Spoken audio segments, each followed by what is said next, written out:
Today, we're plunging into, well, a pretty dynamic and sometimes quite complex information landscape. Mm, We're talking about the world of what people often call new or, alternative media. right. And our mission for this deep dive is really to unpack how these platforms emerged, what their core purpose is, and the really varied ways they approach things. Yeah, the approaches are varied. We want to help you, our listener, sort of navigate the space and maybe become even better informed. And to do that, we're actually drawing from a fascinating YouTube video transcript we found. Okay. It features the creators of two pretty prominent alternative Dutch outlets, and they're discussing their motivations, their methods, which are quite distinct, and also their, let's say, sharp criticisms of mainstream media. So it's a real look behind the curtain then. Exactly. Yeah. So let's start right at the beginning. What was the spark? What was going on, or what did these creators see going on that made them think, okay, we need to launch something different? Well, it seems one of them described the world as somber. That was the word used? Yeah. Somber. Okay. Yeah, and pinpointing polarization specifically as the greatest enemy. Right. And what about that perceived somberness, pushed them to act?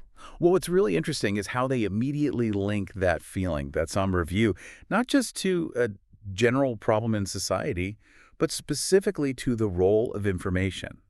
Okay. They seem to see providing, well, what they consider accurate information as the key to the solution. The key. Yeah, in a world they believe is going through some big, difficult transitions. It's a pretty high-stakes way of looking at their own work. Definitely sounds like it. Believing they can sort of counteract a global mood through information. Mm-hmm.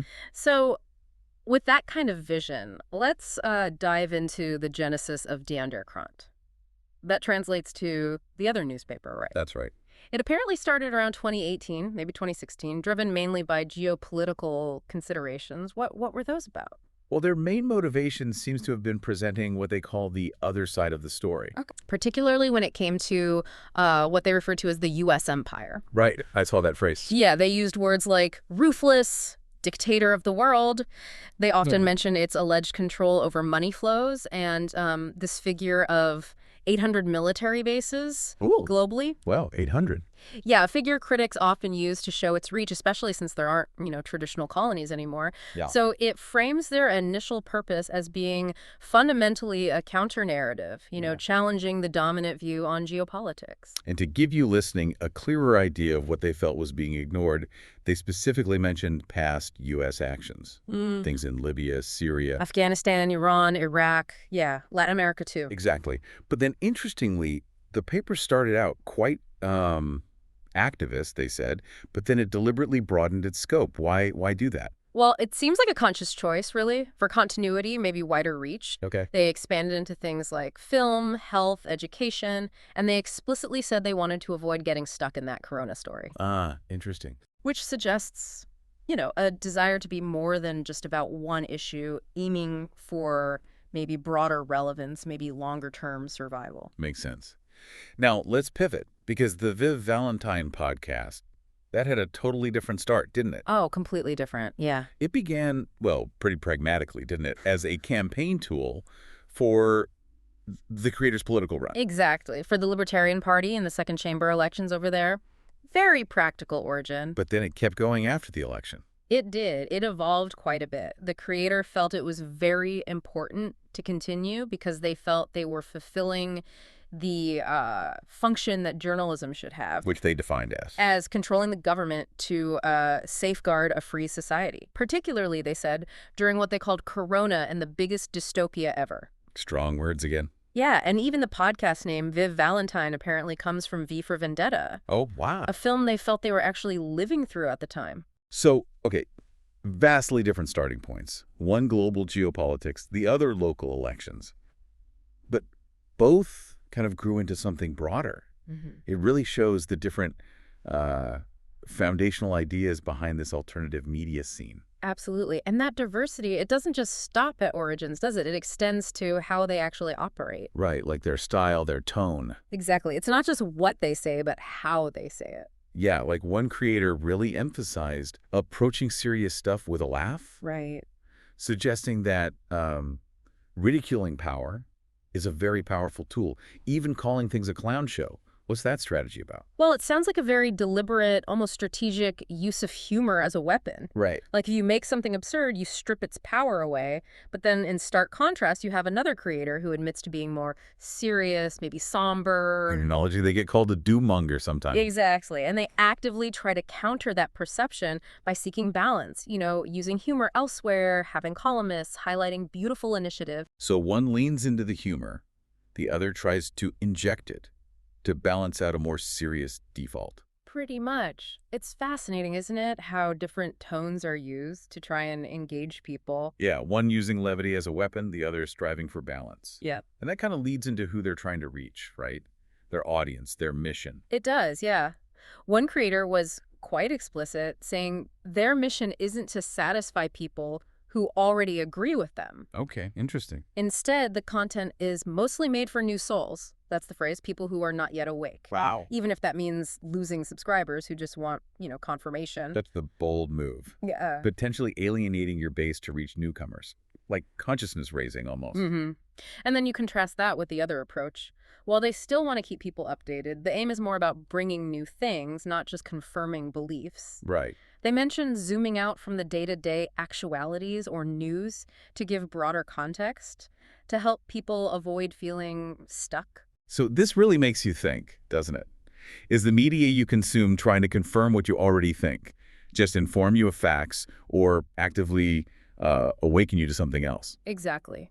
And how does that fundamental aim shape what you actually end up seeing or hearing? Which brings us to maybe the most revealing part of their whole discussion. Yeah. How do they actually define what they do? Is it journalism? Is it commentary? Something else? Yeah, this is where it gets really interesting because their answers really challenge the traditional definitions. Okay, so what do they say? Well, one creator firmly believes they operate journalism, full stop, emphasizing transparency, basing claims on evidence. Right. They believe there is a factual reality, like, say, in Ukraine or Israel, and they reject the idea that everyone has their own truth. Okay, but they acknowledge selection bias. Yeah, they acknowledge that everyone selects information, but for them, a good journalist is an activist for the truth, not for an ideology. Activist for the truth. Interesting phrase. Now contrast that. Right. Contrast that with another creator who explicitly says they would not call myself a journalistic platform. Oh, okay, so what are they then? They call it a talk show, providing commentary. And they openly admit they never do or wederhoor. Which is?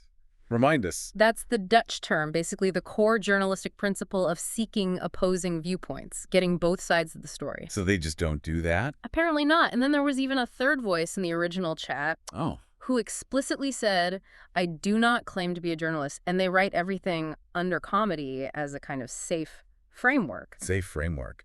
How so? Well, they acknowledge this balance between wanting to be taken seriously, but also having the freedom to say all sorts of things. And crucially, they stated they don't follow the Code of Bordeaux. Which is a major set of journalistic ethics, right? Exactly. Widely recognized. Wow.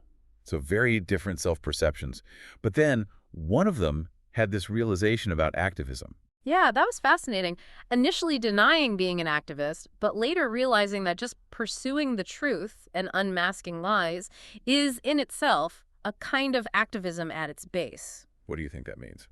Well, it sort of redefines activism for the information age, maybe, suggesting that simply divvying up and sharing facts that challenge the main story is an act of resistance. Even without traditional organizing. Right. What really comes through is that the whole idea of journalism is being debated and redefined in this space. They're challenging who gets to decide what's true or objective. So, okay, after defining themselves, let's turn to their critique of the mainstream media. They didn't mince words, did they? Not at all. Calling traditional colleagues very bad, saying they've lost all their critical faculties. Pretty harsh. What's the core issue for them?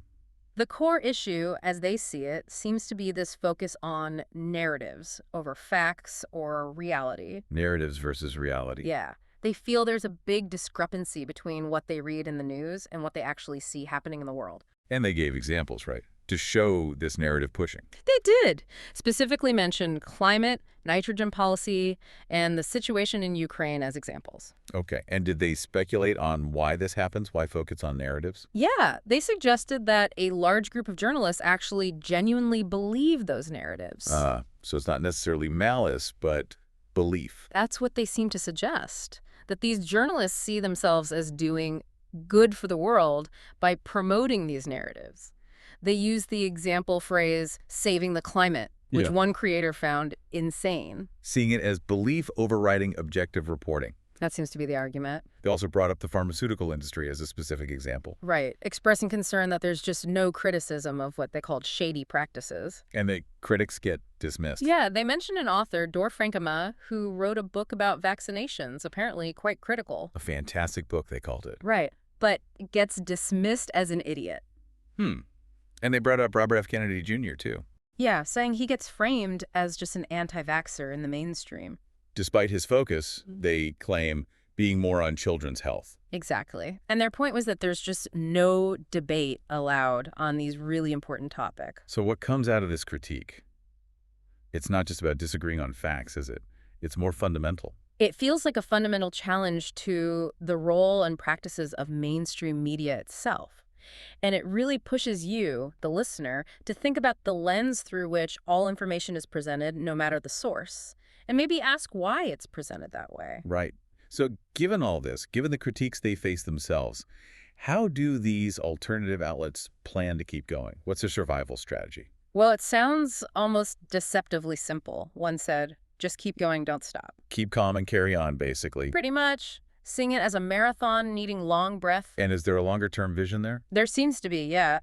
Kind of strategic, actually. They believe if they stay consistent with our mission and just grow calmly, then, as the world, in their view, becomes increasingly idiotic and crazy, Okay. the demand for their kind of voice will naturally increase. People will come to us themselves without needing big marketing pushes.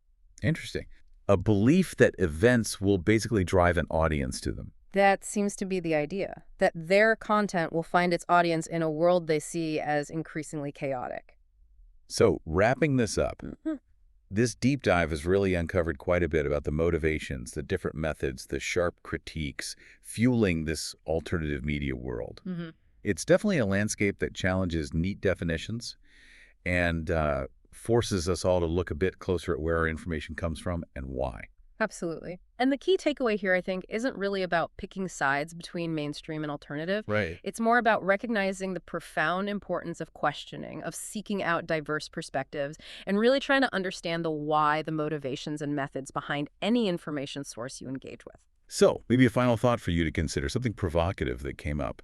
How might that idea that, as one creator put it, the true resistance comes from everyone in the world who renounces power over others, how might that apply to your own relationship with information and the power that information holds? Something to think about.